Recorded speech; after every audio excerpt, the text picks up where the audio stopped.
এই সব চলছে এখন। আমাদের ঘরের ছেলেরা তারাই বড় বড় মোবাইল ছাড়া চলতে পারে না, আর আমরা এত বড় হতভাগা গার্জিয়ান হয়েছি, পিতামাতা হয়েছি, আমাদের কোনো হুঁশ নাই। ছেলেগুলো কি করছে? বাবার কাছে মার কাছে খ্যান ধরেছে, যদি আমার মোবাইল না কিনে দাও অবস্থা খারাপ হয়ে যাবে। এই এমন চলছে না? মোবাইল না কিনলে অবস্থা খারাপ হয়ে যাবে। বাপ মা বললো সর্বনা একটাই ছেলে, খ্যান ধরেছে, জেদ ধরেছে, মোবাইল না দিলে তো বিপদ আছে। তা দিই বাবা, ওই মোবাইল নয়, ছেলেটা কোথায় যাচ্ছে, কি করছে, মোবাইলের মধ্যে কত কি আছে, কি দেখছে না দেখছে, এই খোঁজ খবরটা একটু নিতে পারে না। গার্জিয়ান হিসাবে, অভিভাবক হিসাবে দায়িত্ব পালন করুন। বর্তমান জন যুবক ছেলেরা এই সব মারাত্মক মারাত্মক মোবাইলের মধ্যে সব খারাপ খারাপ অন্যায় কাজ করেই যাচ্ছে। মানে বাচ্চারা অনেক আছে এখন এই বড় বড় মোবাইল খুলবেন, ফেসবুক, ইউটিউব এইসব সাইটগুলো খুলবেন, বড় বড় মুফতি সাহেব নামে খ্যাত, বড় বড় মুফতি সাহেব নামে খ্যাত তারা বলছে যারা শবে বরাতের রাতে মসজিদে যাবে, মসজিদে যাওয়ার থেকে বেশ্যাখানায় যাওয়ারও বেশি লাভ। নাউজুবিল্লাহ বলবেন না? ছি ছি ছি ছি, কি মুফতি জাত, কি মুসলমান বলে কোনো হাদিস নেই, কোরআন নেই, কিছুই নেই, ইবাদত বলে কিছুই নেই। অথচ রাসূল বললেন তুবা লিমান ইয়ামাল লাইলাতুন নিসফি মিন শাবান, যে ব্যক্তি 15ই শাবান রাতে জেগে জেগে আল্লাহ পাকের ইবাদত বন্দি করবে, ওই ব্যক্তি বড় নসিবওয়ালা, তকদিরওয়ালা। হ্যাঁ, আপনাদের সব ঘুম ভেঙে গেছে তো নাকি? আমি মনে করছিলাম যে এটা একটু বলবো, একটু চায়ের ব্যবস্থা, মাশাআল্লাহ না বলতে আমরা বটি বুঝতে পেরে গেছে সব, আমার ভাই বুঝতে পেরেছে। আপনি খাওয়াচ্ছেন নাকি কমিটি খাওয়াচ্ছে? এক ভাই খাওয়াচ্ছে, এই একবার তাকবীর দেন তো, নারায়ে তাকবীর। এই এক ভাই আপনাদের সিংহালা চা খাওয়াচ্ছেন, আপনারা খুশি না বেজার? খুশি না বেজার? একবার খুশি তাকবীর দেন তো, নারায়ে তাকবীর, নারায়ে তাকবীর, নারায়ে তাকবীর। ও বাপ, আমি যখন এসেছি তখন দেখছিলাম লোকজন তেমন নেই, বলি ভাব খারাপ, ঘুমিয়ে পড়ি। আমি সব ঘুমোচ্ছে, আমিও ঘুমিয়ে পড়ি। কি করব, মানে কি কিছু করার নেই, এখন টাইম পাস করতেই হবে। আর গলারটা অবস্থা ভালো নয়, বুঝতে পারছেন? জি, আল্লাহ পাক আমাদের সকলকে কবুল করেন, বলুন সকলে আল্লাহুম্মা আমিন। বাবা সাবধান হয়ে যান, এইরকম ফিতনাবাজ আলেম থেকে, মুফতি থেকে সাবধান হয়ে যান। অনেক রকমের যে ফতোয়া, যে মশলা, যে কথা আপনি শুনেননি, আপনার বাপ দাদা 14 পুরুষ কেউ শোনেনি, এখন সেই সব কথা চলে আসছে ফেসবুকে, ইউটিউবে আসছে। বড় বড় আলেম নামে খ্যাত, বিশেষ করে আমাদের এই পার্শ্ববর্তী একটা দেশ আছে, তার নাম হলো বাংলাদেশ। এই বাংলাদেশ থেকে এইরকম ফতোয়াবাজি ব্যাপক হারে হচ্ছে। আর আমাদের অনেক জন যুবক ছেলেরা এরা মোবাইল ফলো করে, এরা দেখে বলছে এইসব করা যাবে না, এইসব করা যাবে না। ইবাদতের কথা বলা হয়েছে, রোজার কথা বলা হয়েছে। রাসূল বলে যদি কোনো ব্যক্তি শাবান মাসের একটি রোজা, 15ই শাবান একটি রোজা রেখে দেয়, লাম তামাসসাসহুন নার আবাদা, ওই ব্যক্তির জন্য আল্লাহ পাক আযাবে জাহান্নামের আগুন হারাম করে দেবে। আমরা কোন আকলে এই ফতোয়াবাজি করি? কোন আকলে ফতোয়াবাজি করি? বাবা আমরা যারা এসেছি বসেছি, আমরা সবাই ফুরফুরা শরীফকে মানি তো নাকি? মানেন তো নাকি? দরবারে ফুরফুরা শরীফ মুজাদ্দিদ জামান হুজুরকে মানেন তো নাকি? খবরদার মানবেন। আচ্ছা বাবা, আমাদের পীর হক না না হক? হক পীর তো নাকি? আমাদের পীর মানে মূর্খ ছিলেন না, কি শিক্ষিত ছিলেন, আলেম ছিলেন না? যাই তাই আলেম ছিলেন না।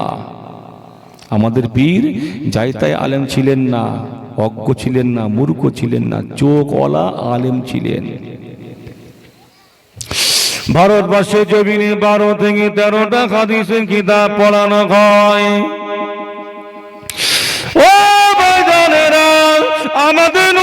তকদিরটা বড় ভালো, আমাদের তকদিরটা বড় ভালো। আমরা সে আমাদের বাড়ির কাছে মুজাদ্দিদুজ্জামানকে পেয়েছি বাবা। আমাদের কত নসিব, আমাদের কত তকদির। এমন করে আমাদের পীর মুর্শিদ মুজাদ্দিদুজ্জামান আলা হযরত দাদা হুজুর পীর কিবলা রহমাতুল্লাহ আলাইহি হুজুর আমার সেই সময়তে ভারতবর্ষের জমিনে এমন করে পণ্ডিত লাভ করলেন, 12 থেকে 13টা হাদিসের কিতাব পড়লেন, শেষ করলেন, ডিগ্রি অর্জন করলেন বাবা।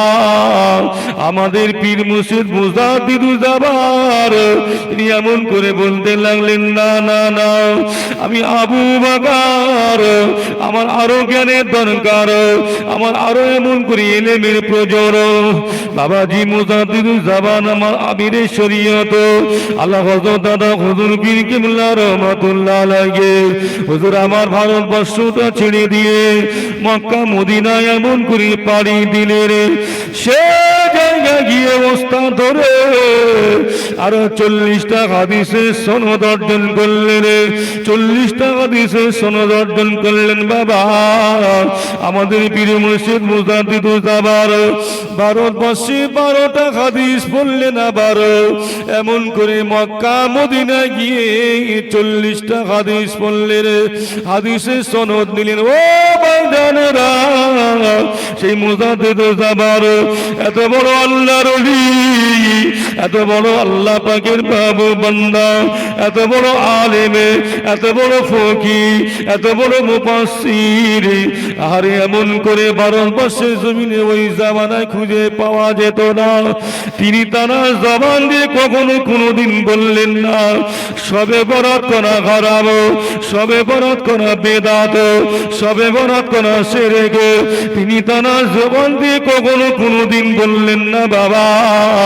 এমন করে যারা সবে বরাতের রাতে জেগে জেগে ইবাদত করবে তারা জাহান্নামী। মুজাদ্দিদুজ্জামান জীবনে কখনো বলেননি তারা সবে বরাতে রোজা রাখবে তারা এমন করে জাহান্নামী, জাহান্নামী। না না না না, আজকের দিনে যারা মুজাদ্দিদুজ্জামানের কিনা ফতোয়া পড়াবে, ফতোয়াবাজি করে, তারা আমার মনে হয় মুজাদ্দিদুজ্জামান হুজুরের থেকে আরো বড় আলেম হয়েছে। এই তাই মনে হয় কি? এই মনে হয় বড় আলেম হয়েছে, মুজাদ্দিদুজ্জামান দাদা হুজুর থেকে বড় আলেম হয়ে গেছে। তিনি তো কখনো বললেন না, এ ফতোয়া দিলেন না যে সবে বরাত পালন করা যাবে না, ওই রাতে জেগে ইবাদত করা যাবে না, ওই দিনে রোজা রাখা যাবে না। কি গো, এমন কথা মুজাদ্দিদুজ্জামান আমাদের প্রিয় মসজিদ বলেছেন কি? কেউ শুনেছেন? তানার খলিফা আল্লামা হিন্দ বসিরহাটের জমিনে শুয়ে আছেন রুহুল আমিন শাহ রহমাতুল্লাহ আলাইহি, যাকে বাংলার বাঘ বলা হতো। 18,000 হাদিসের হাফেজ ছিলেন। জোরে বলেন, মন খুলে বলবেন না। দাদা হুজুর বলতেন বড় মাওলানা। কি বলতেন? কত বড় মাওলানা, বড় মাওলানা বলতেন, নাম ধরে ডাকতেন না। আহা, সেই আল্লামা রুহুল আমিন শাহ রহমাতুল্লাহ আলাইহি তিনি কোন কিতাবে লিখেছেন যে শবে বরাত করা বেদাত? কথা বলেন আপনারা। ওই দিনে রোজা রাখা যাবে না, হারাম। আর এরা গলাবাজি করে, ফতোয়াবাজি করে। কোথায় পেয়েছো? বলে হাদিস কোরআনে কোথায় নেই, খুঁজে পাইনি। হাদিস কোরআনে কোথায় আছে না আছো? নেই নাই, বলে যে আমি পাইনি, আমার সে চোখটা নেই, সে চোখটা আমার নেই। এই রোজা, ওই রাতের ইবাদত আমরা ফরজ বলি না, ওয়াজিব বলি না, নফল হিসাবে আমরা আমল করি, তাই তো নাকি? শবে বরাতের রোজা কি ফরজ? কথা বলে না। ওয়াজিব কি? না, নফল। আমরা নফল নিয়তে করি, করলে ফায়দা আছে। বলে ও সব জাল হাদিস, জাল জাল হাদিস হলেও নফলের ক্ষেত্রে আমল, নফলের ক্ষেত্রে এটা জায়েজ, চলবে সওয়াবের জন্য। খালি হাদিস কোরআন খোঁজো, হাদিস কোরআন। কটা হাদিস পড়েছো দাদা হুজুর? কটা পড়ে? তুমি কটা পড়েছো? কত বড় মাওলানা হয়েছো, মুফতি হয়েছো, মুহাদ্দিস হয়েছো। কথা বলতে লজ্জা লাগে না? মুসলমানের মধ্যে খালি বিভেদ, খালি বিচ্ছেদ ঘটিয়ে দিচ্ছ। সামনে আসে না, খালি ফেসবুকে পোস্ট করছে, খালি ফেসবুকে খুলছে, খালি পেজে পোস্ট করছে। বড় বড় ফতোয়া বলে এটা ইমামে আদম করেনি, 4 ইমাম করেনি, কোন পীর করেনি, নবী করেনি, সাহাবীরা করেনি, তাবিঈরা করেনি। তোমরা কেন করছো? কে করেছে কি না করে সামনে এসে বলো। ফেসবুকে করে খালি মানুষের মানে বিভ্রান্তি ঘটাচ্ছ কেন? কোন একটা ভালো মুফতিকে জিজ্ঞাসা করো, সেখানে ভালো মুফতি নিয়ে বসো, সেখানে তো পরিষ্কার হয়ে যাবে। পরিষ্কার তো সেখানে হয়ে যাবে বাবা। আমি এই কথা বলতাম না, এখন তো বর্তমানে এইসব মানে চলছে বলে একটু বলছি, সাবধান করে দিচ্ছি। এদের থেকে সাবধান হয়ে যাবে। এটা ব্যাঙের ছাতার মতো আস্তে আস্তে গজিয়ে উঠছে এলাকায় এলাকায়। খালি বলে কোরআন আর হাদিস মান, আর কিছু মানব না, ঈমান হারা হয়ে মরবি। খালি কোরআন হাদিস মানবে। শরীয়তের অনেক ফয়সালা, অনেক মাসালা কোরআনে নেই, হাদিসে নেই। কি দিয়ে দেবা বাবা? এই ফোকা মৌলবী, কি দিয়ে দেবা? আমি ছোট্ট একটা মশলা বলছি, আপনারা জেলে নেন। ছোট্ট একটা মশলা বলছি। ছাগল আর কুকুর, ছাগল আর কুকুর সঙ্গম হয়েছে, হওয়ার পরে একটা বাচ্চা ভূমিষ্ঠ হয়েছে। ওই বাচ্চাটা মাথার দিকটা ছাগলের মতো, পিছনের দিকটা কুকুরের মতো। ওই ওই ওই জন্তুটা, ওই পশুটা খাওয়া যাবে কি? কথা বলে না, যাবে না, খাওয়া যাবে না। কোরআন হাদিস থেকে ফয়সালা দেন। যদি বলেন খাওয়া যাবে, তাও আবার বলছি কোরআন হাদিস থেকে ফয়সালা দেন। খাওয়া যাবে আর খাওয়া যাবে না, আমি এখন থেকে কিয়ামত পর্যন্ত টাইম দিলাম। কোরআন হাদিস থেকে ফয়সালা দেন, পারবেন না। সেই জন্য করে ইজমা আর কিয়াস, আরো দুইটা জিনিস আছে। শরীয়তের দলিল হলো কোরআন হাদিস, ইজমা, কিয়াস। 4টে দিয়ে শরীয়তের ফয়সালা দলিল। কোরআনে নেই, হাদিসে নেই, ইজমা কিয়াস করে তারা ফয়সালা দিয়েছেন বড় বড় ইমামেরা। তুমি বলছো সব মানা হারাম, বেদাত, মানা যাবে না। ইজমা মানি না, কিয়াস মানি না, ইমাম মানি না। কত বড় মৌলবী! ফেসবুকে পোস্ট করে মানুষকে বিভ্রান্তি করো না। ভুল হচ্ছে। মানুষের একতা, ঐক্য, মেলবন্ধন তৈরি করার চেষ্টা করো। ভাগাভাগি করো না, ভাগাভাগি করার চেষ্টা করো না। ও জনেরা, যুবকেরা, ও আমার মুরব্বিয়ান গণেরা, আমি যে কথা বলছিলাম বাবাজি, আগামী সামনে কয়েকটা দিন পরে রমজান মাস, পবিত্র মাঘে রমজান শরীফের মাস আমাদের কাছে আসতে চলেছে বাবা। ওই মাসের এত গুরুত্ব, এত মহত্ব আল্লাহ নবী বলতে লাগলেন, যখনই রমজান মাসের চাঁদ এমন করে পশ্চিম আকাশে উদয় হয় আর দেখতে পাওয়া যায় আল্লাহ পাকের দয়ার জান্নাতের ভিতরে কি সুন্দর একটা হাওয়া বইতে থাকে, কি সুন্দর একটা বাতাস বইতে থাকে। আর জান্নাতের ভিতরে কি যেন একটা আওয়াজ, খট খট খট খট করে আওয়াজ হতে থাকে।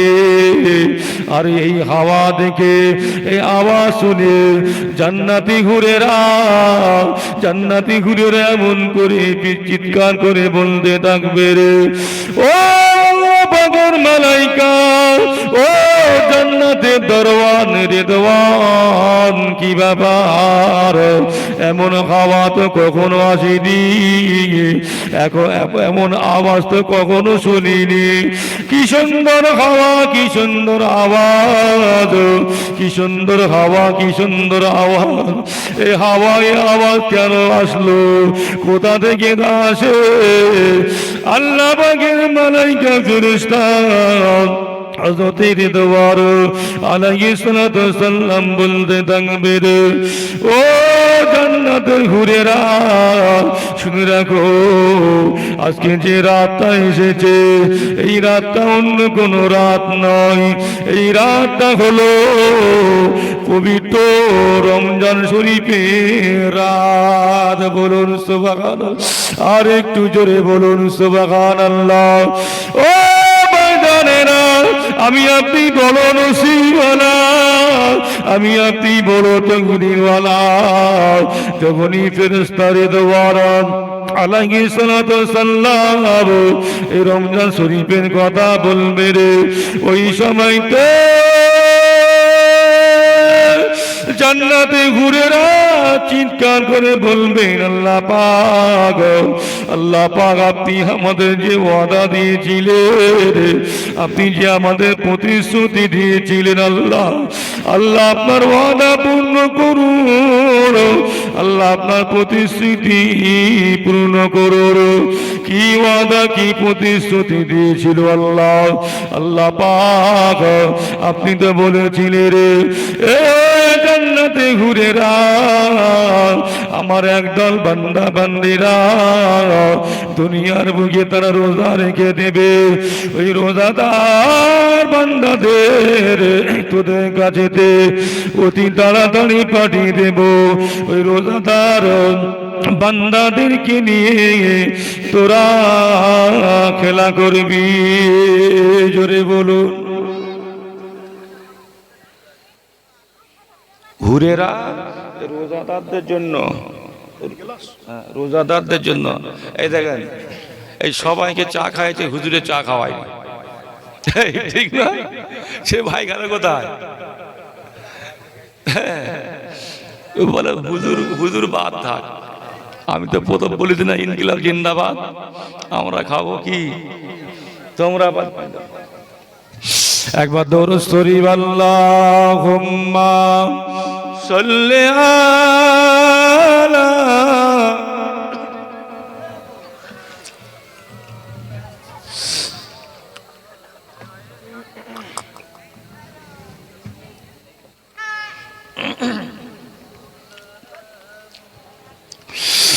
अपनी आंखों से देखा नहीं गए मगर उनकी तस्वीर सीने में मौजूद है, जिनके खुशबू से महका है सारा जगह,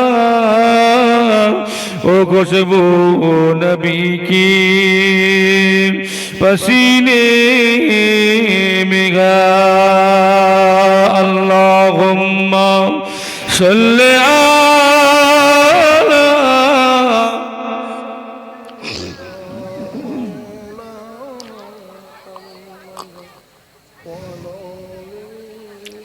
ও একটু পড়েন বাবা, পড়েন, একটু মন খুলে পড়েন।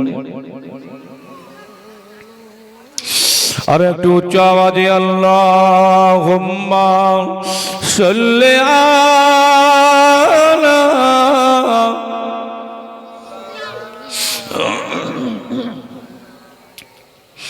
وعلى آل سيدنا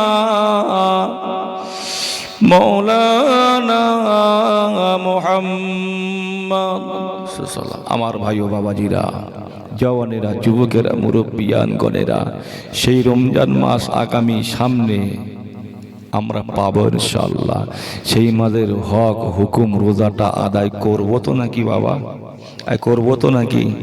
কাজের অজুহাত দেয়, বলে এতগুলো কাজ, ধান কাটা, ধান তোলা, মাটি কাটা, বাজারে যাওয়া, দোকান চালানো, ব্যবসা করা, কত রকম অজুহাতে বলে পারিনি, রাখা যায় না, সময় পাইনি।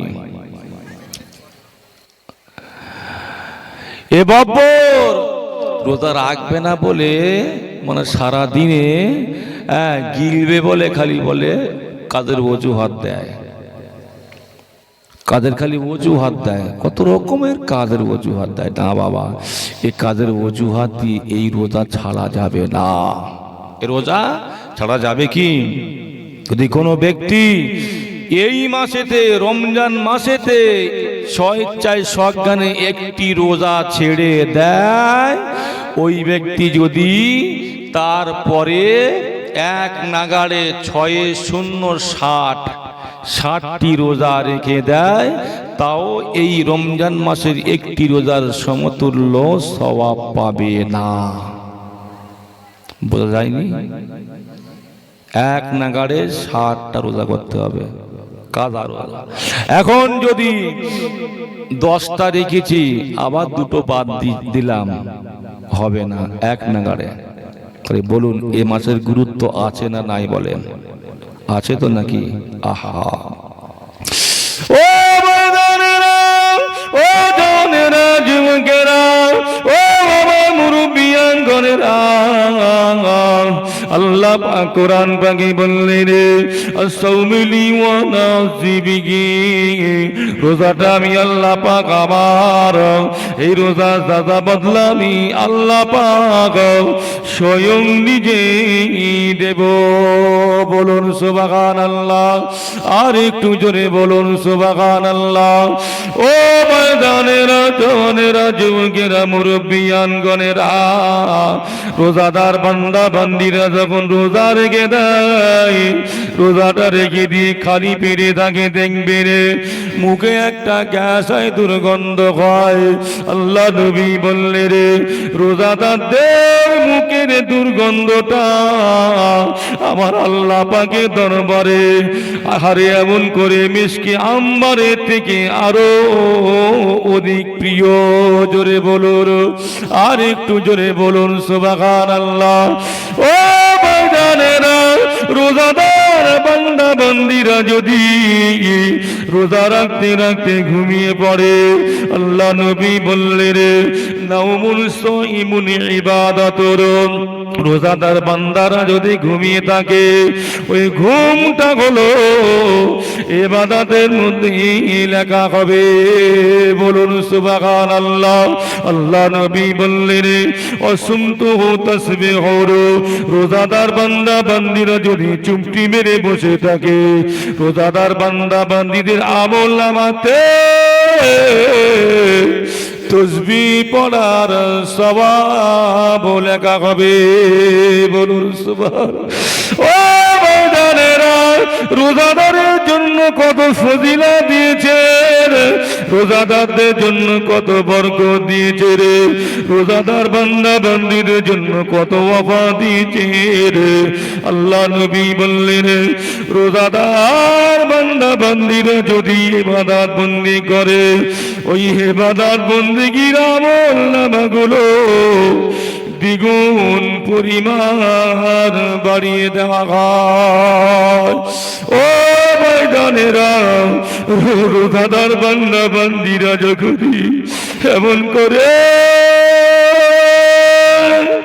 সারাদিন পরে মাগরিবি লাগালাগি ইফতারির সামান নিয়ে বসে পড়ে, ইফতারির সামান নিয়ে যদি যখন বসে পড়েন, আমার আল্লাহ পাক এত রাজি, আমার আল্লাহ পাক এত খুশি হয়ে যায়, আল্লাহ পাক এত রাজি হয়ে যায়, আল্লাহ পাক এত খুশি হয়ে যায়, আল্লাহ পাক তার কোটি কোটি মালাইকাদেরকে ডেকে ডেকে বলতে থাকে, ও আমার মালাইকারা, ওই দেখো আমার বান্দারা আমার বান্দীরা সারাদিন কত কষ্ট করেছে, সেই ভোরবেলা থেকে সবে সাদেক থেকে নিয়ে এখনো পর্যন্ত কিছু খাইনি, এখনো পর্যন্ত কিছু পান করিনি। কত ভুকা লেগেছে আমার বান্দা বান্দির, কত পিপাসা লেগেছে আমার বান্দা বান্দির। পিপাসা লাগার পরেও সামনে কত ঠান্ডা পানি দেখেছে, ঠান্ডা পানি দেখার পরেও এমন করে খায়নি, পান করেনি। কত ভালো ভালো খাবার দেখেছে আমার বান্দা বান্দিরা, তারাও খায়নি। এখনো পর্যন্ত সামনে ইফতারির সামান রেখেছে, কত রকমের ভালো ভালো ভালো ভালো খাবার রয়েছে। ওই দেখো, ওই দেখো আমার বান্দারা, ওই দেখো আমার বান্দিরা, তারা খায় না, তারা পান করে না। একমাত্র আমি আল্লাহ আমার রিজাবন্দি করার জন্য। ও আমার মালাইকা ফেরেশতারা, তোমরা সাক্ষী থাকো, আমি আল্লাহ পাক আমার ওই সমস্ত রোজাদার বান্দা বান্দীদের জীবনের গুনাহগুলো মাফ করে দিলাম। আর একটু জোরে বলুন সুবহানাল্লাহ।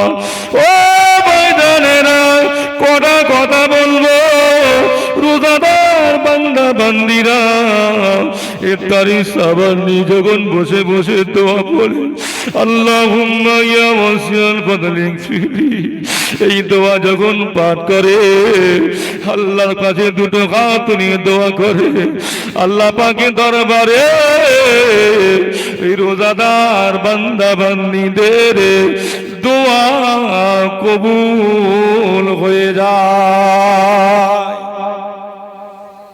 সেই রোজা ছাড়বো না ধরবো? ধরবো তো নাকি বাবা, যত কষ্ট হয় হোক।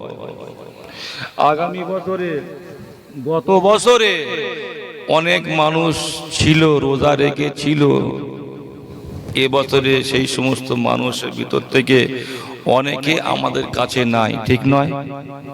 চলে গিয়েছে না? আল্লাহ ডেকেছেন, আল্লাহ ডাকে সাড়া দিয়ে চির বিদায় নিয়েছেন। আমাদের তো নসিব ভালো, তকদির ভালো, আল্লাহ পাক হায়াত দিয়েছেন, শরীর সুস্থ রেখে দিয়ে আবার একটি বছর পরে সেই মাস পাঠিয়েছে, তাই নয়? তাহলে সেই মাস যখন পাবো, সেই মাসের হকটুকু আদায় করব, খবরদার ছাড়বেন না। এই রোজা চলে যাবে, আগামী ফের রোজা পাবো কি পাবো না তার কোনো গ্যারান্টি নেই, আছে বাবা? নিঃশ্বাসে দিয়ে নেই কোনো বিশ্বাস, কখন ডাক পড়বে, মৃত্যুর ঘন্টা কখন যে বেজে উঠবে আমরা কেউ জানি না, জানি কেউ বলতে পারবো না। অতএব আজ কা কাম কাল পার না ডাল, রোজা যখন পেয়েছি এই রোজা আমরা ছাড়বো না। আল্লাহ আমাদের সকলকে কবুল করেন, বলুন সকলে আল্লাহুম্মা আমিন। একবার দরুদ শরীফ আল্লাহুম্মা